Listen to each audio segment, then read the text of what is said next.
नमस्कार, आप जुड़ चुके हैं स्टेट समाचार के साथ और मैं हूं आपका अपना दोस्त मोहित जम्बाल। आज की खास मुलाकात गांव सुनीसर के सरपंच बोधराज सिंह के साथ।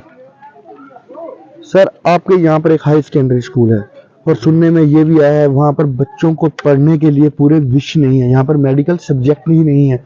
क्या आपके इलाके में कोई ऐसा बच्चा नहीं है जो डॉक्टर बन सके? देखिए मोहित जी, जो आप बोल रहे हो, जो बिल्कुल सही बात बोल रहे हो। डॉक्टर क्या इधर कंपाउंडर में बन सकते हैं, क्योंकि जब हमारे हाई सेकेंडरी, एक हाई सेकेंडरी है इस पूरे इलाके में, जी। जो खाली सुरेंद्र पंचायत की नहीं है, क्योंकि हमारे सराउंडिंग में 4-5 पंचायतें हैं। जैसे चिल्ला पंचायत है, पोंथल पंचायत है, सुगोन पंचायत है, एथम पंचायत है, और इसके सराउंडिंग में एक ही हाई सेकेंडरी है। जी। और हमने कोशिश की, मैंने रिटर्न में भी दिया और कमिश्नर सेक्रेटरी तक भी मैं मिला, लेकिन बस यही आश्वासन ही मिलते रहे हमें, भाई हाँ बस हम कर रहे हैं, इस साल हम आपको मेडिकल सब्जेक्ट दे देंगे। सब्जेक्ट तो देना की दूर दूर की बात है, और जो इधर लेक्चरर थे वो भी इन्होंने ट्रांसफ़र कर दिया है। उनकी जगह उनकी भी पोस्टें खाली पड़ी हुई हैं।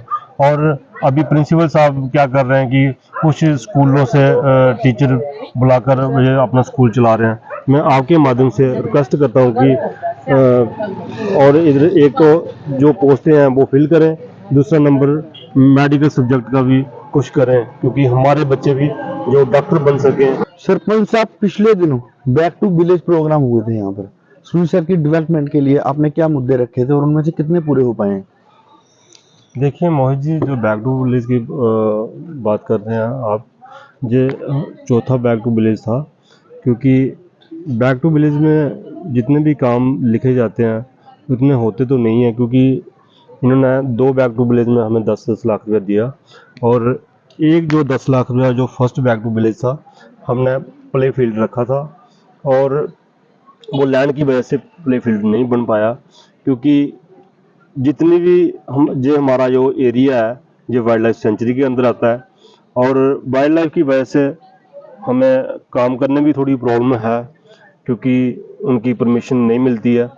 और दूसरा नंबर यह है कि जितनी भी हमारी स्टेट लैंड थी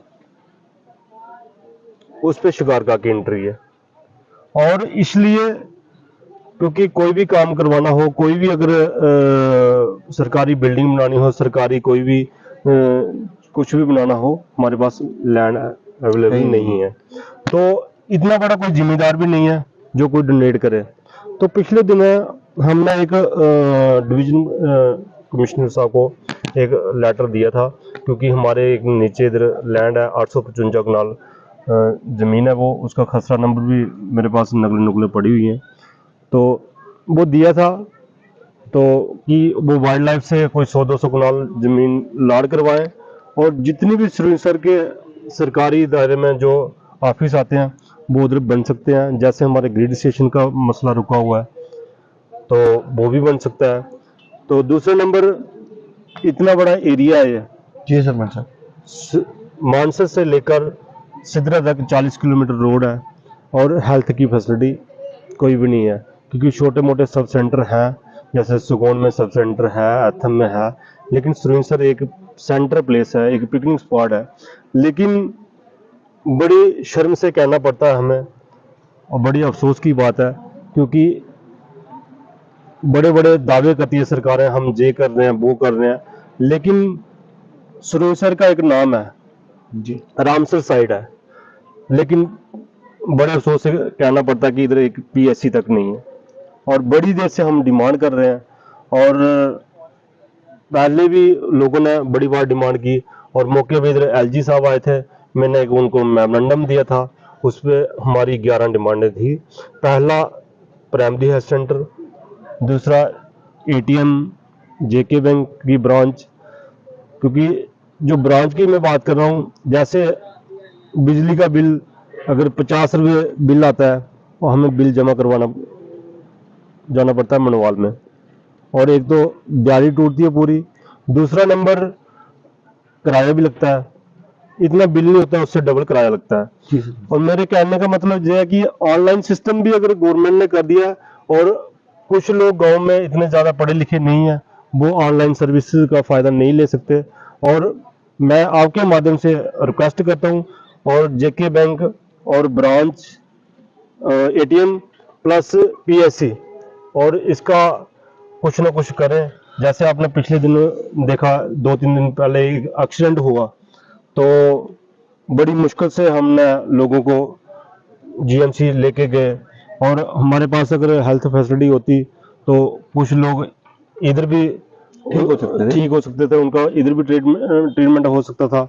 और इसलिए मैं आपके माध्यम से रिक्वेस्ट कर रहा हूँ कि और सरकार जल्दी से जल्दी पीएससी दे दे। हाँ, कोई निर्णय लेके इधर पीएससी दे।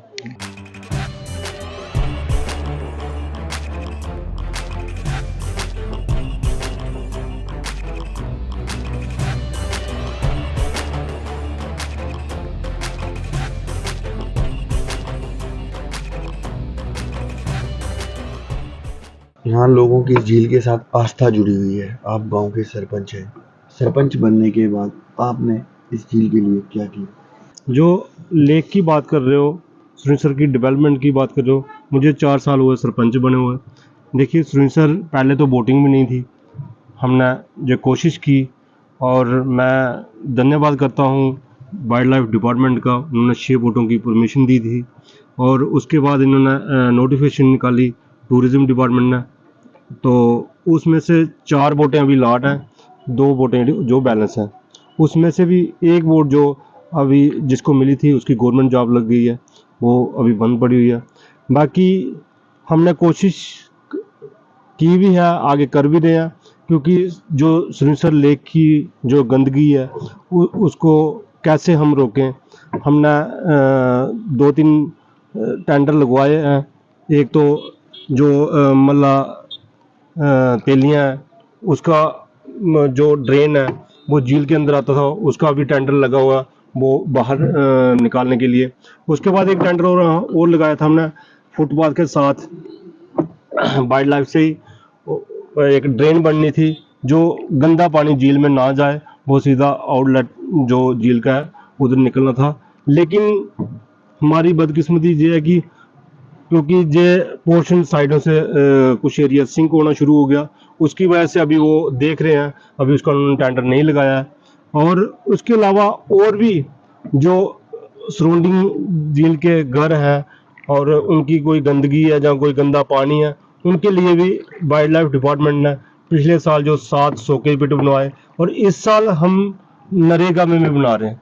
सरपंच साहब, जिस तरह से यहाँ आए इस रास्ते में देखा कि मकान भी लोगों के बैठ चुके थे, दुकानें बैठी हुई थी और सड़क भी बैठ रही है। इस बारे में पंचायत की तरफ से क्या किया जा रहा है? कल को आने वाले समय में ये लोग कहाँ जाएंगे अगर ये जगह पूरी तरह से बैठ जाती है या कोई नुकसान होता है? देखिए मोहित जी, कुछ पोर्शन तो ये 2-3 साल पहले बैठना शुरू हो गया था, तो उस टाइम एलजी साहब इधर मौके पे आए थे सुरिंसर, हमने उनको भी दिखाया था।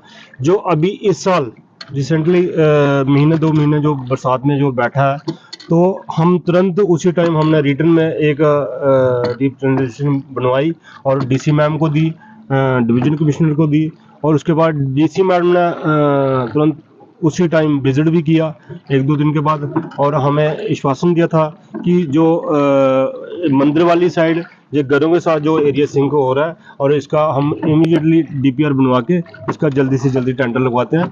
बाकी जो पोर्शन बैठ रहा है, और मैंने 1-2 बार पता किया, वो बोल रहे कि ये एक सरकार कमेटी बना रही है, और वो कमेटी पूरी इसकी जांच करेगी कि इसका बैठने का कारण क्या है। वो अलग अलग डिपार्टमेंट के शायद एक्शन साहब हैं, कोई चीफ इंजीनियर साहब हैं, कोई जेई हैं, वो एक कमेटी फ्रेम हो रही है। और उसके बाद अभी 1-2 दिन से मैंने पता नहीं किया, लेकिन पिछले हफ्ते हमें ये सूचना मिली थी कि कमेटी बन गई है, बस उसका ऑर्डर होना है, तो वो कमेटी इसकी जांच करेगी, इसका बैठने का क्या रीज़न है और ये कैसे रुक सकता है। सरपंच साहब, एक चीज और बताएं कि जिस तरह से आपकी पंचायत में पूरे 4 साल में क्या कार्य किए गए हैं? देखिए, जो हमारे पंचायत के पास, क्योंकि पहले तो एमजी नरेगा हमारे पास स्कीम है, जिस स्कीम में जो भी पैसा आता है गवर्नमेंट की गाइडलाइन होती है, उसमें आप क्या क्या कर सकते हो और कितने % आप कौन सा काम कर सकते हो। जैसे कुएं बनाने हैं, बोलियां बनानी हैं, तालाब बनाने हैं, गलियां बनानी हैं, और गवर्नमेंट की थोड़ी बहुत डायरेक्शन होती है ऊपर से, भाई इतने % आप वो काम कर सकते हैं, जैसे गवर्नमेंट की गाइडलाइन है उसी हिसाब से हम करवा रहे हैं। सरपंच साहब, जिस तरह आपको पता होगा कि एक ओल्ड एज पेंशन होती है ना, जी। एक गरीबों को एक आवास योजना मिलती है, जी। आपकी पंचायत में आपने कितनी वृद्ध महिलाओं को जो पेंशन हुई है, विडो पेंशन होती है या विकलांग की पेंशन होती है, वो बताएं। देखिए, जो मेरी पंचायत में 19 पेंशनें जो हैंडीकैप की लगी हुई हैं, और 27 पेंशनें विडो की हैं, और 133 पेंशनें जो ओल्ड पेंशन, और 100 के स्टार के आसपास आंकड़ा है जो टोटल हमने 4 साल में जो पेंशन लगवाई है। जी सरपंच साहब, जिस तरह योजनाएं आती हैं, रोजगार योजना होती है, आप अपनी पंचायत में किस तरह कैंप लगवाते हैं या युवाओं को प्रेरित करते हैं कि आप किस तरह से काम करें, बिजनेस करें? देखिए मोहित जी, मैंने पिछले दिनों भी हर स्कीमों के, हर डिपार्टमेंट के कैंप लगाता ही रहता हूँ, लेकिन मैं आपके माध्यम से युवाओं को एक मैसेज देना चाहता हूँ कि सुरू सर में इतनी अच्छी एक लेक दी है कुदरत ने, और इधर हमारे पास स्कोप है, और मैं युवाओं को यही बोलना चाहता हूँ कि वो अगर अपने पास कोई पैसे पूसे नहीं है, अगर कोई उनके पास, तो गवर्नमेंट से वो इन स्कीमों का फ़ायदा लें और वो काम करें। सरपंच साहब, लास्ट क्या मैसेज रहेगा आपको, आपका स्टेट समाचार के दर्शकों के लिए, आने वाली युवा पीढ़ी के लिए? मोहित जी, मैं तो यही कहूँगा कि नशे से बचना चाहिए, क्योंकि नशा बहुत फैल रहा है, और मैं सभी से यही रिक्वेस्ट करूँगा कि काम काज में बिजी रहना चाहिए और नशे से बचे। आज की खास मुलाकात में थे मेरे साथ सरपंच बोधराज सर। जब इनसे बातचीत की, इलाके के बारे में जाना गया, और सामने ये बात निकल कर आई कि यहाँ के बच्चों की जिंदगी के साथ हो रहा है खिलवाड़, क्योंकि सुनसर हाई सेकेंडरी में मेडिकल सब्जेक्ट ही नहीं है, और सब्जेक्ट तो क्या, जो बच्चे कॉमर्स दूसरे विषय लेकर भी पढ़ाई कर रहे हैं, उनको पढ़ाने के लिए यहाँ पर लेक्चरार भी मौजूद नहीं है। पिछले दिनों डायरेक्टर एजुकेशन द्वारा ट्रांसफरों की एक लिस्ट जारी की गई थी, जहाँ से लेक्चरारों की ट्रांसफर तो हो गई थी, लेकिन उनकी जगह जो यहाँ पर स्थान खाली हुए थे उन्हें नहीं भरा गया है। जल्द मुलाकात होगी एक और पंचायत की समस्याओं के साथ। मुझे और मेरे सहयोगी राकेश खजूरिया को दो इजाजत। देखते रहे स्टेट समाचार।